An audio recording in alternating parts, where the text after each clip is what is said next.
Rosie Revere, Engineer by Andrea Beattie. This is the story of Rosie Revere, who dreamed of becoming a great engineer. In Lilla Greer's classroom at Blue River Creek, young Rosie sat shyly, not daring to speak. But when no one saw her, she peeked in the trash for treasures to add to her engineer's stash. And late at night, Rosie rolled up her sleeves and built in her hideaway under the eaves. Alone in her attic, the moon high above, dear Rosie made gadgets and gizmos she loved.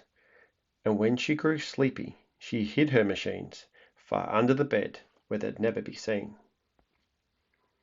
When Rosie was young, she had not been so shy. She worked with her hair swooping over one eye.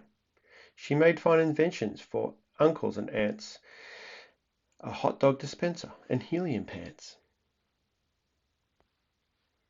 The uncle she loved most was zookeeper Fred.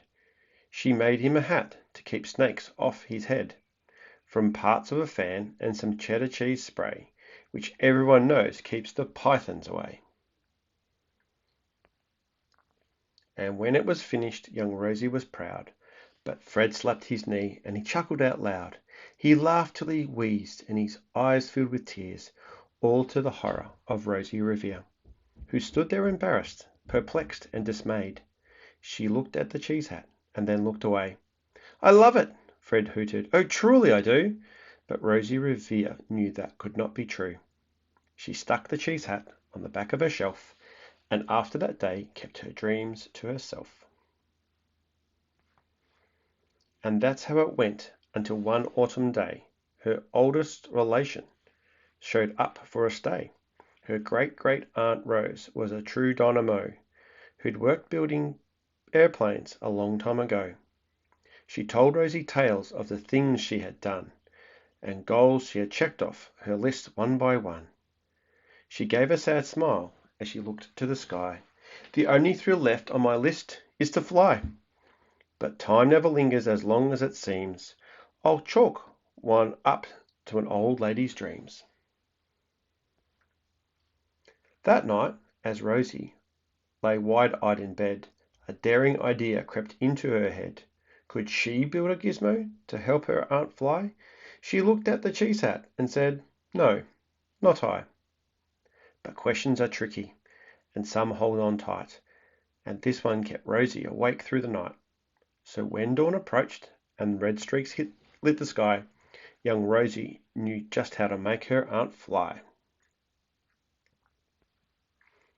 She worked and she worked till the day was half gone, then hauled her cheese copter out onto the lawn to give her invention a test just to see the ridiculous flop it might turn out to be. Strapped into the cockpit, she flipped on the switch. The Hello Cheese copter spluttered and twitched. It floated a moment and whirled round and round, then froze for a heartbeat and crashed to the ground. Then Rosie heard laughter and turned round to see the old woman laughing and slapping her knee. She laughed till she wheezed and her eyes filled with tears, all to the horror of Rosie Revere, who thought, "Oh no, never, not ever again, will I try to build something to splutter or spin, or build with a lever, a switch, or a gear. I'll never, and never will I be a great engineer."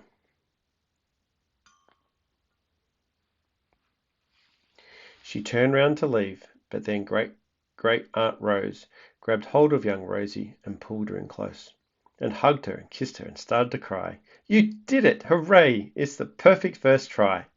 The great flop is over. It's time for the next."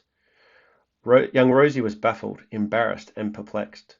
"I failed," said dear Rosie. "It's just made of trash. Didn't you see? The cheese copter crashed."